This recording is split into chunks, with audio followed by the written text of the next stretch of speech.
O meu conhecimento é inversamente proporcional ao meu tamanho. E o meu sono, se for contar como base pra nota, eu só passava com 10, meu parceiro. E roda a vinheta. Ah, nisso acho que vou dar relaxado.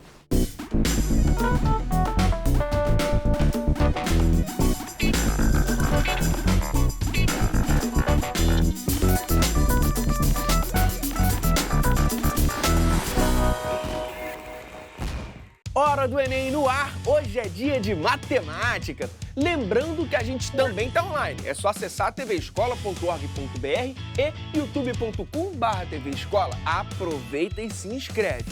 Mas e aí, bora pra mão na massa? Então chega mais, professor Mick Xavier. Fala, Grande Land, tudo bem? Tudo certo, Prazer e você, de novo. professor? Tudo bem, graças a Deus. Professor, hoje vamos tratar de grandezas proporcionais. Bora pra revisão? Com certeza.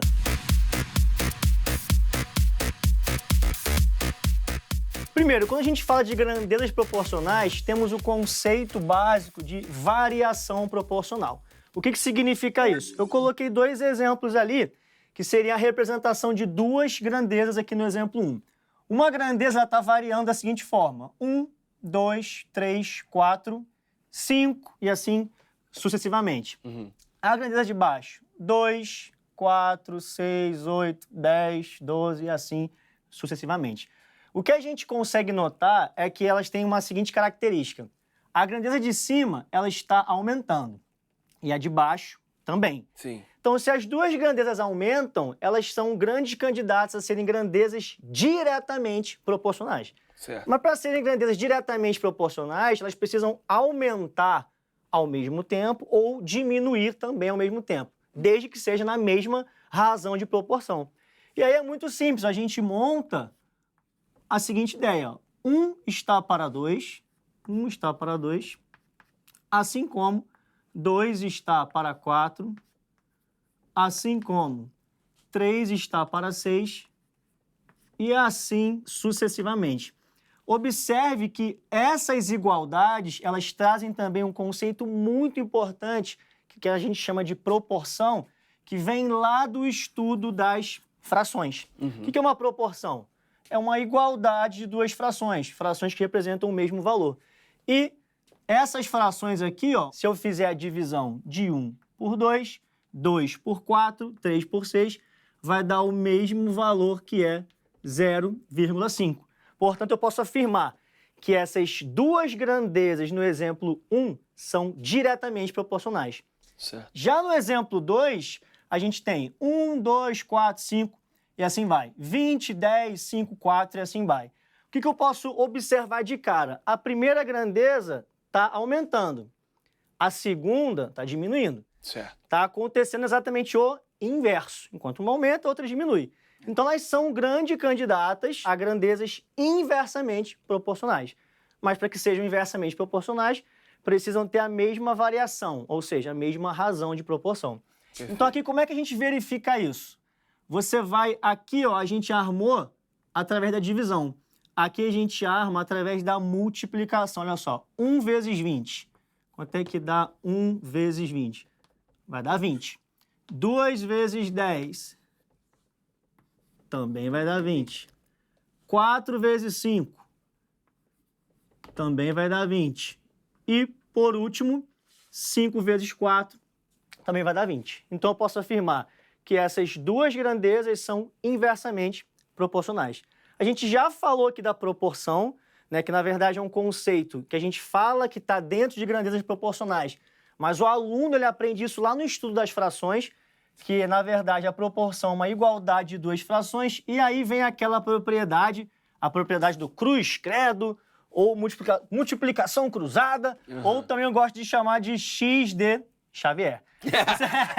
Se você multiplicar cruzado em x de Xavier, ó, A vezes D vai dar o mesmo resultado que B vezes C. É um conceito aí muito padrão, né? Muito tranquilo, que os alunos não têm muita dificuldade em guardar. A dificuldade sempre é em aplicar aqui, ó, na regra de 3. Regra de 3 ela pode ser simples, diretamente proporcional ou inversamente proporcional. E a regra de 3 também pode ser composta. Então, o aluno tendo o domínio sobre o que eu acabei de falar aqui, variação proporcional, o que é proporção, e sabendo resolver, sabendo aplicar esses dois conceitos, regra de três simples e composta, qualquer questão desse tema ele vai detonar. Bora pra questão? Com certeza, vamos lá. Então, questão 142 do Enem de 2018, caderno azul, primeira aplicação. De acordo com a lei universal da gravitação, proposta por Isaac Newton, a intensidade da força gravitacional F que a Terra exerce sobre um satélite em órbita circular é proporcional à massa m do satélite e inversamente proporcional ao quadrado do raio r da órbita, ou seja, F igual a km dividido por r ao quadrado. No plano cartesiano, 3 satélites A, B e C estão representados, cada um, por um ponto MR, cujas coordenadas são, respectivamente, a massa do satélite e o raio da sua órbita em torno da Terra. Com base nas posições relativas dos pontos no gráfico, deseja-se comparar as intensidades FA, FB e FC da força gravitacional que a Terra exerce sobre os satélites A, B e C, respectivamente. As intensidades FA, FB e FC expressas no gráfico satisfazem a relação. Antes de mais nada, matemática com física, me ajuda aí, como assim? Isso realmente assim é maravilhoso, é lindo, né, de falar, porque a física, ela é toda desenvolvida usando a matemática, né? Então, você não vai só usar na física os cálculos matemáticos, né, e também os conceitos matemáticos. Só que fique muito claro, essa questão não precisa de conceito físico. Ela traz um contexto, não um conceito. Com um conceito matemático, uma ideia matemática, a gente consegue resolver a questão. Então mostra aí pra gente, professor, como é que a gente resolve essa questão? Como eu falei, né, é uma questão que traz um contexto físico, traz uma fórmula física, mas a gente não vai precisar de nenhum conceito físico. A gente vai precisar das informações que ele deu na questão. O mais interessante dessa questão especificamente é que ele te orienta como que você tem que raciocinar, como que você tem que resolver. Ou seja, mesmo que o candidato, mesmo que o aluno não tivesse tanto conhecimento sobre as grandezas proporcionais, ele conseguiria fazer com uma noção lógica que a questão apresentou. A questão fala assim: a intensidade da força gravitacional F que a Terra exerce sobre um satélite em órbita circular é proporcional à massa m. Então, quando ele fala que é proporcional, significa que é diretamente proporcional. Então, é aquilo que eu falei anteriormente. Se é diretamente proporcional, significa que o F e o M aumentam ou diminuem juntos. Certo. Então, significa que se eu coloco aqui, por exemplo, um valor para esse M e um valor para esse F, ok. Se eu aumentar o valor do M, consequentemente o valor do F também vai aumentar. É o conceito de grandezas diretamente proporcionais. Depois ele fala que é inversamente proporcional ao quadrado do raio R da órbita. Então, o raio está aqui, né? Então, se eu coloco um valor para o raio, eu vou ter um valor lá para o F. Se eu aumentar o valor desse raio, consequentemente, o valor da força vai diminuir, de acordo com os conceitos que eu falei. Aí, eu gosto muito, né, de usar um termo aqui nesse tipo de questão, que é o termo malandramente. O que a gente vai fazer aqui que vai facilitar muito a questão? É a gente trocar essas letras por números. Porque quanto mais letra, mais o aluno pensa que vai dificultar. E de fato dificulta. Então, quando a gente fala aqui, ó, a gente tem 3 corpos com uma determinada massa, né? E aí, esse corpo aqui, ó, A e o C, eu posso afirmar que eles têm o mesmo valor da massa M. Por exemplo, se eu considero que essa massa M aqui, ó, é 1, certo, ela vai ser 1 aqui no A e ela também vai ser 1 aqui no C. Certo. Então, o que eu vou fazer? Eu vou criar uma expressão para cada uma das forças. A força em A, a força em B, a força em C. Ah, professor, mas pelo amor de Deus, eu não sei nem o que é força em física. Repetindo, não estou usando o conceito de física, eu só estou falando que é força porque ele chamou o F de força na questão. Então aqui, ó, se a massa do A e do C vale 1, eu posso vir aqui, ó, no FA vai ficar K vezes o M, que é 1, que vai dar o próprio K, e aqui também, o K vezes o M, que é 1, que vai dar o próprio K. Beleza. Então eu vou fazer a mesma coisa com esse corpo ou partícula, não importa o nome que ele deu, com B. Vou supor que essa massa aqui, né, tem que ser um número, obviamente, maior do que 1. E e a gente vai supor, sei lá, que é 5. Entendi. Então, esse 5 é a massa. Vai multiplicar pelo K. K vezes 5. Então, aqui vai aparecer K vezes 5, que é a mesma coisa que 5K. Então, a coisa já começa a desenhar ali pra gente uma ideia. Tá faltando R. Tá faltando esse meu R ao quadrado. Então, o R já é esse número que está aqui, ó, no nosso eixo vertical. Então, eu vou supor que esse valor aqui, por exemplo, é 2. Então, esse R vai ser 2 aqui e ele também vai ser 2 aqui no B. Então, a gente viu que a massa do B é 5 e o Rzinho do B também vai ser 2. Então, eu já posso jogar esse R tanto na partícula A quanto na partícula B. Certo. Então, é R ao quadrado. Então, vai ficar 2 ao quadrado, 4. Certo. Aqui, e na partícula B também, 2 ao quadrado, 4. Show? Beleza. E lá no C, eu vou ter que subir um pouquinho mais com esse valor. O valor é 2, lá em cima, vamos chamar, sei lá, de 6. Então, vai ficar aqui embaixo, ó, 6 ao quadrado, 36. Pronto. Eu fiz devagarzinho, fiz passo a passo, e aí aqui a gente já consegue dizer qual é a relação que tem entre esses valores. Porque, olha só, aqui eu tenho K dividido por 4. Então, pensa que você tem um número e você vai dividir esse número por 4. Certo. Aqui, ó, eu vou pegar o mesmo número e vou dividir por 36.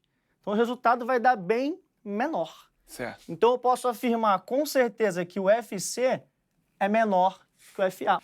Eu já posso colocar, ó, já sei que o FC é menor do que o FA. Agora, olha só para o FB. Como que eu posso interpretar esse FB? Eu posso interpretar que aquele meu número K, ó, eu estou dividindo ele por 4, Certo. que é a mesma coisa, ó, que eu faço aqui no FA, mas depois eu multiplico esse número por 5. Então, o resultado vai ser maior Do que o FA. Então, o FB... é maior que o FA. Exatamente. E o FA, por sua vez, é menor do que o FB. Então, pronto. Tá aqui, ó. Essa é a resposta na questão. E, portanto, FC é menor que FA, que é menor que FB, o gabarito é a letra E. Tranquilo. Olha aí. E assim, professor, se eu substituísse o número aqui, igual você colocou 2, mas se eu quisesse colocar 3, de qualquer forma, eu ia identificar que ele é menor, daria para fazer, ou não? Que pergunta maravilhosa, né? Claro, aqui o que vale aqui é que esse número tem que ser menor do que esse. Desde que seja menor que o número lá de cima, vai dar exatamente o mesmo resultado final. Perfeito. Então, reforçando, gabarito, opção E. É de exatamente. Exatamente.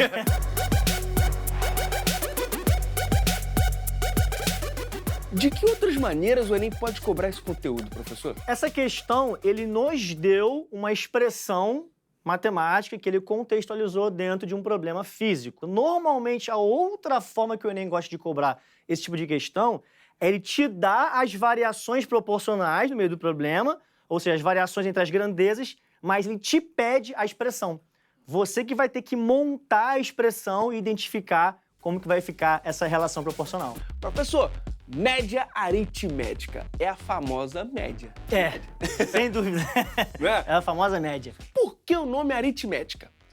Cara, então, as pessoas, em geral, elas até têm esse costume ou curiosidade de querer saber, né, por que que tem esse nome. Especificamente, a média aritmética, ela tem esse nome, na verdade, para se diferenciar das outras médias.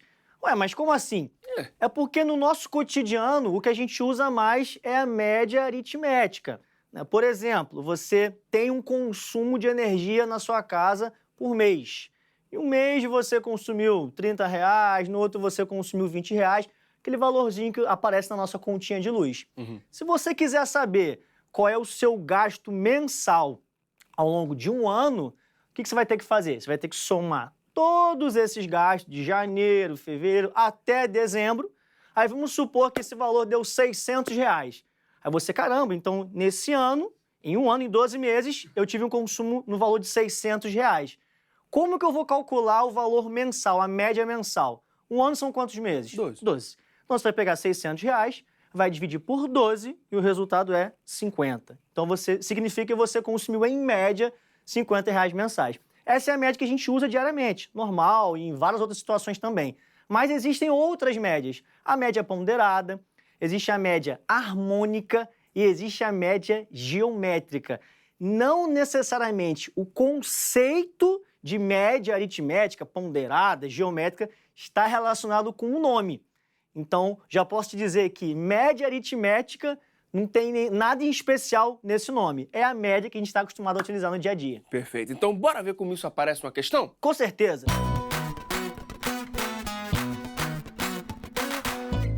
Daí, ó, questão 138 do Enem de 2016, caderno azul, segunda aplicação. Deixa Tá comigo. contigo. Vamos lá.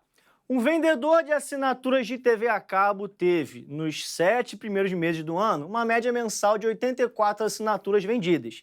Devido a uma reestruturação da empresa, foi exigido que todos os vendedores tivessem, ao final do ano, uma média mensal de 99 assinaturas vendidas. Diante disso, o vendedor se viu forçado a aumentar sua média mensal de vendas nos 5 meses restantes do ano. Qual deverá ser a média mensal de vendas do vendedor nos próximos 5 meses, para que ele possa cumprir a exigência da sua empresa? E aí, professor, como é que a gente resolve? Vem comigo. Muita conta, né? Certeza, já percebi que tem. Bom, então eu coloquei aqui uma organização dos dados, né, do problema, e vamos entender como que eu organizei isso aí. M1 até M12 estão representando os meses do ano. Certo. E aí, ó, do M1 até o M7, que é do mês 1 até o mês 7, a questão falou que o meu amigo teve uma média mensal de 84 assinaturas vendidas. Então, se ele teve uma média mensal de 84 assinaturas, eu posso supor, né, nem supor, eu posso concluir que ele conseguiu, né, 84 assinaturas por mês, Certo. nos 7 primeiros meses. Certo. Então, a gente já se pergunta, peraí, quantas assinaturas esse cara conseguiu nos 7 primeiros meses? São 7 meses, em cada mês ele teve 84 por mês, porque Certo. foi a média, né? Então, eu posso fazer, ó, 7 vezes 84. Perfeito? Só que a questão fala depois, né, que todos os vendedores no final do ano tinham que ter uma média mensal de 99 assinaturas vendidas. Então, na verdade, essa média de 84 por mês, a questão não quer mais.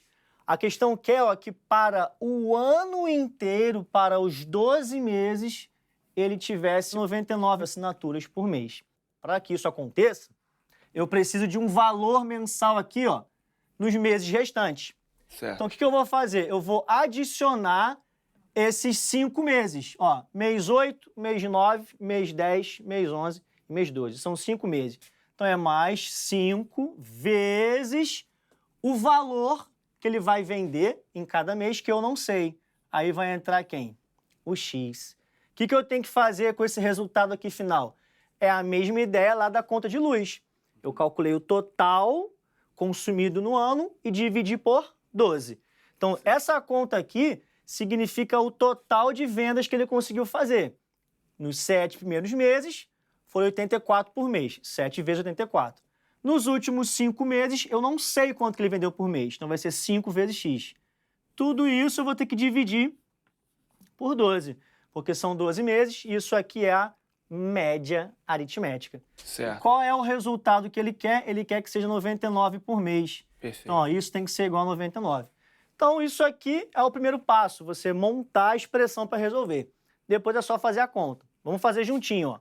7 vezes 84. E, professor, não faz essa conta de cabeça, não. É claro que não. Vamos fazer de cabeça por quê? Tem o papelzinho aqui, ó. 7 vezes 4, 28. Vão 2. 7 vezes 8, 56. Com 2, 58. Então, já posso colocar aqui, ó. 588 é esse resultado aí, ó. 588 mais 5x, que é igual.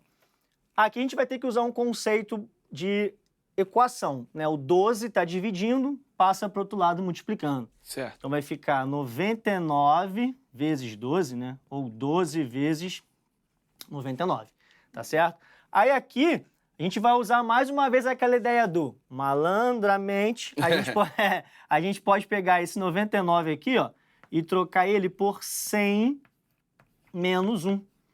E aí, esse resultado aqui, ó, na verdade, vai ser 100 vezes 12, que vai dar 1.200, menos 1 vezes 12, que vai dar 12.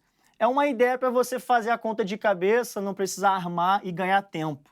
Ganhar tempo, né? Exatamente. Então, a gente vai ter, ó, 588 mais 5x, eu vou repetir aqui, ó. 588 mais 5x, que vai ser igual a 1.200 menos 12. Vai dar 1.100 e... Me ajuda aí, Land. Pô, calma aí, desprevenido. 1.200 menos 12. 88. Ah, esse é o cara, esse é o Você Land. já tinha que falar, vamos lá, Land. Calma aí, então, vamos lá. Então, eu vou ter que 5x é igual a 1.188 menos 588. Ó. Então, já vou armar essa conta aqui, ó, dessa forma. 1.188 menos 588. Ó. Já armei aqui para ficar até mais fácil. 8 menos 8, 0. 8 menos 8, 0. 11 menos 5, que vai dar 6. 5x é igual a 600. Portanto, x vai ser 600 dividido por 5. Desafio do Land, 600 dividido por 5, dá quanto? 120. Que isso? 120. Sendo assim, onde é que está o 120? Mais uma vez, gabarito é a letra E. Trabalhosa, né, professor? É fazer continha atrás de continha. É fazer continha. Essa questão não tinha como ser diferente.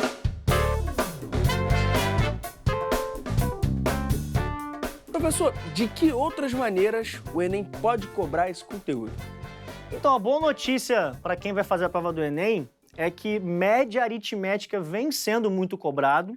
Né? Se a gente observar, é um assunto que dá um certo trabalho na hora de você fazer os cálculos, mas também é um assunto até básico, né? Não tem muito conhecimento, não tem muito conceito por trás. E o Enem vem cobrando exatamente nesse formato. O que varia é que uma questão ele apresenta os dados, as informações em texto, numa outra questão ele apresenta com tabela, numa outra questão ele apresenta com gráfico, mas o modelo de questão em si é o mesmo. Então pode aparecer em outras áreas do conhecimento? Pode aparecer, porque as outras áreas do conhecimento também usam muitas tabelas, gráfico, e a expressão média, né, ela é uma expressão tão comum na nossa realidade que, sem dúvida nenhuma, pode aparecer em todas as outras áreas. Agora ele, que é acima da média, o nosso Momento Pop Prof.